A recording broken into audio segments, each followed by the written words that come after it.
बिस्मिल्लाहिर्रहमानिर्रहीम। अस्सलाम वालेकुम नाज़रीन, मैं हूँ आमशारी आरिफ हमीद भट्टी। आज लाहौर से मुख्तलिफ अहम तरीन खबरों के साथ। कहा जा रहा है कि हुकूमत इस वक्त शहबाज शरीफ के गिर्द घेरा तंग करना चाह रही है और अपने लिए ख़तरा सिर्फ और सिर्फ शहबाज शरीफ अपोजिशन लीडर को समझ रही है। केस पुराना, तैनाती नहीं। एक ऐसे शख्स को डीजी पंजाब नैब तैनात कर दिया गया है जो खुद नैब के मुबैना तौर पर मुल्ज़म रहे हैं।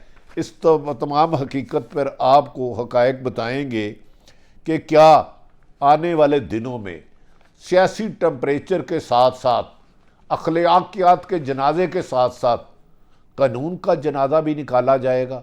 क्या ऐसा शख्स जिसको सुप्रीम कोर्ट ने, मोहतरम सुप्रीम कोर्ट के जज साहब नैब ने सजा दी हो, ऐसा कोई मंतक हो सकता है, जादू हो सकता है कि वो नवाज शरीफ एयरपोर्ट से ख़त्म चले, इथरो एयरपोर्ट से उड़े और पाकिस्तान में केस ख़त्म हो जाए? ये तो गरीब आदमी के लिए कभी नहीं हुआ। इस मुल्क में फ्राडिये, जाल साजे, जाली रेटिंग करने वाले, जाली नोट छापने वाले, जाली रेटिंग छापने वाले, जाली मेडिसिन बनाने वालों के लिए तो कानून है ही नहीं।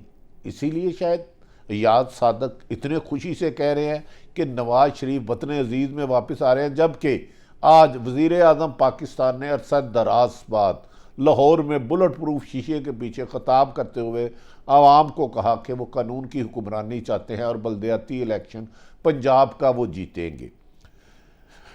कि खैबर पख्तूनख्वा के इलेक्शन के नताइज के बाद पंजाब में जीत की उनकी उम्मीद मेरी समझ से बाला है। एक तरफ तो बिजली का यूनिट 24 यूनिट जले तो 2400 बिल आ जाए, इसमें फ्यूल एडजस्टमेंट कर दी जाए। ये 290 बिल बिजली के यूनिट जलें और 11,000 कुछ बिल आ जाए। क्या इस महंगाई के दौर में आवाम की आंखों में आंखें मर्चियाँ डालकर अपनी मर्जी के नताइज लिए जा सकते हैं? क्या डील और ढील का जो तासुर दिया जा रहा है वो वाकई सच है? नाज़रीन, दूसरी तरफ इमरान खान साहब ने आज बम प्रूफ या बुलेट प्रूफ शीशे के आगे खिताब करते हुए कहा कि ये तमाम कर्जा मादी के हुक्मरानों ने जो लिया था उन्हें देने के लिए मुश्किलात करनी पड़ रही है, वरना इतनी तेज़ी से महंगाई ना होती। और उन्होंने कहा कि बहुत जल्द मैं महंगाई पर काबू कर लूँगा। और आज वो लाहौर के विज़िट में आए थे और ये भी कहा जा रहा है कि पंजाब के बल्दियाती इलेक्शन जीतने के लिए उन्होंने हिकमती अमली बनाई। नाज़रीन, समझ से बाहर है। एक तरफ तो शहबाज शरीफ के हाँ मनी लॉन्ड्रिंग का case open and shut case है, यकीनन ये नैब में चल रहा था, साबित क्यों नहीं हुआ? कागजों पर बहुत से सबूत है लेकिन अदालतों में अभी तक कुछ साबित नहीं हो सका। और ख़ुद नैब तारीख पे तारीख लिए जा रही है, तैयार पे तारीख ली जा रही है। अब इसी केस को FIA के सुपुर्द कर दिया गया है। क्या FIA इसको साबित कर सकेगी? और शहजाद अकबर ने जो कहा कि बहुत ज़्यादा पैसा तकसीम कर और तकनीकी बुनियाद पर नवाज शरीफ को रिलीफ मिल सकता है। नाज़रीन, ऐसा हुआ तो लोगों का इंसाफ पर से एतबार ख़त्म हो जाएगा। लोग फिर कानून हाथ में लेना शुरू कर देंगे। अगर एक ताकतवर जुर्म करके अरबों खरबों रुपए की मुबैना करप्शन में सुप्रीम कोर्ट और नैब की अदालत की सज़ाओं के बावजूद भी आके दंदनाता हुआ हाकिम वक़्त बन जाता है या अपने केस ख़त्म करा लेता है, तो फिर पंजाब की जेलों के दरवाजे खोल देने चाहिए और तमाम जराइम पेशा अफराद को कहना चाहिए, जालसाजी, फ्राडिये, अरबों रुपए खरबों रुपए लूटने वालों के खिलाफ कानून क्यों हरकत में आता है? गरीब आदमी को जेल बंद में करके क्या लेंगे? शहबाज शरीफ के खिलाफ आसनाना हाथुन सिंह के मनी लॉन्ड्रिंग के केस में दोबारा नायब वज़ीर हिरासत में नवाज शरीफ के पेरेलेट्स भी हवालात में कम हुए। ना जाने ये दूरा इंसाफ क्या है, जबकि इमरान खान नवाज शरीफ पुरअज़म हैं कि वो 5 साल अपने पूरे करेंगे और बल्दियाती और अगले इलेक्शन भी जीतेंगे। नाज़रीन, मैं ये नहीं कहता कौन सी हुकूमत कितनी चलेगी, लेकिन 2022 में होने वाली अहम तैनाती, अहम तरीन शख्सियत की तैनाती और 2023 सितंबर में होने वाली तैनाती मुल्क की सियासत का असल रुख अख्तियार करेंगे।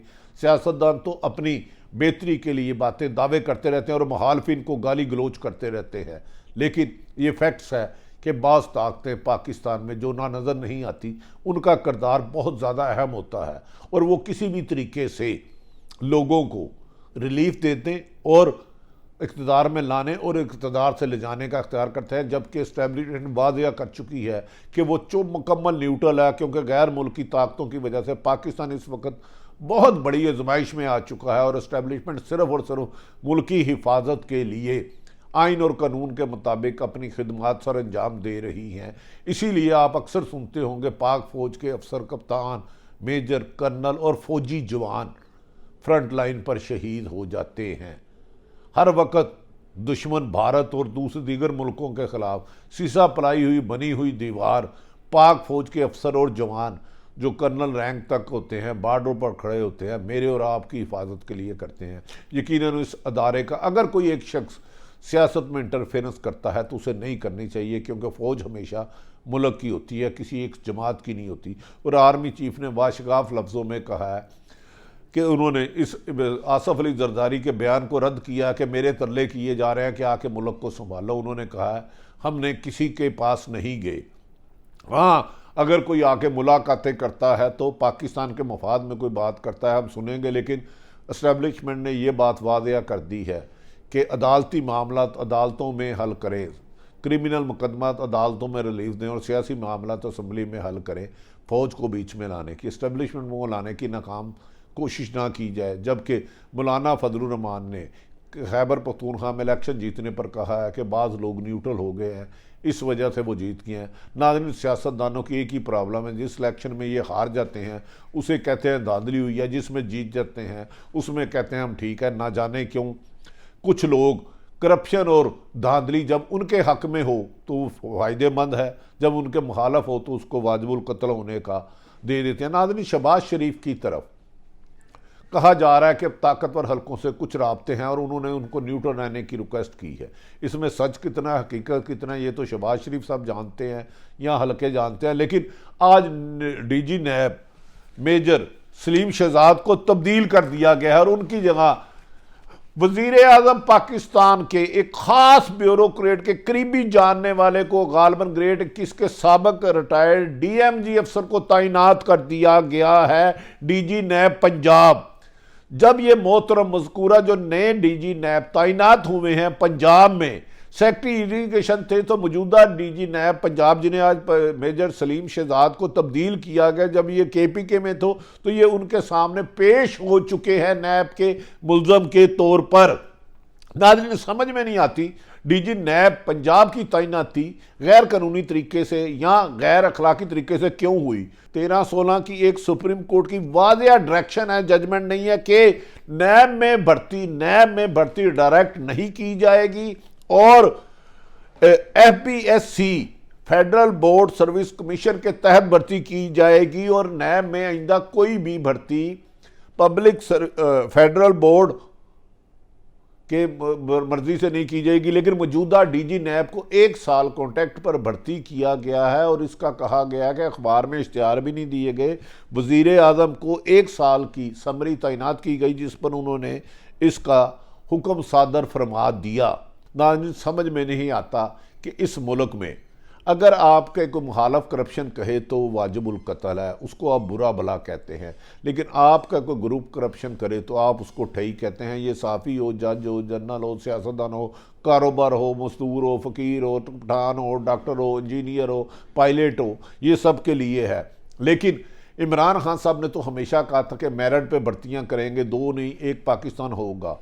इसे इस तरह डायरेक्ट तैनात करना, इस शेर पे ही अपनी बात का एहतमाम करता हूँ। नाज़रीन, बाकी फ़ैसला आप खुद करें कि इस मुल्क के लिए माजी में सियासत में रहने वाले नवाज शरीफ साहब ख़ानदान जो अब भी सियासत में अलर्ट है और इश्तिहारी है और उनके आने की बातें हो रही हैं, और पीपल्स पार्टी आसफ अली जरदारी जो पीपल्स पार्टी के चेयरमैन हैं वो कह रहे हैं कि मुझे मिन्नतें की जा रही हैं कि मुल्क को संभालो, या मौजूदा इमरान खान आपके लिए कौन सा हाकिम वक्त ठीक है।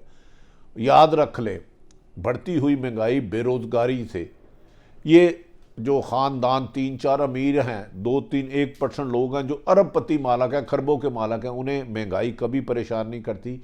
ये 99% लोग जिनकी तनख्वाह 50,000 लाख से कम है, उनके घरों में फाके और उनके चूल्हे बुझा देती है, उनके बच्चे और माँ बाप बीमारी से मर जाते हैं, लेकिन ताकतवरों को महंगाई सपोर्ट करती है। आखिर में इस शेर पे अपनी नाज़रीन इसके वीलॉग का एहतमाम करता हूँ। मीर क्या सादे हैं, बीमार हुए जिसके सबब उसी उतार के लड़के से दुआ लेते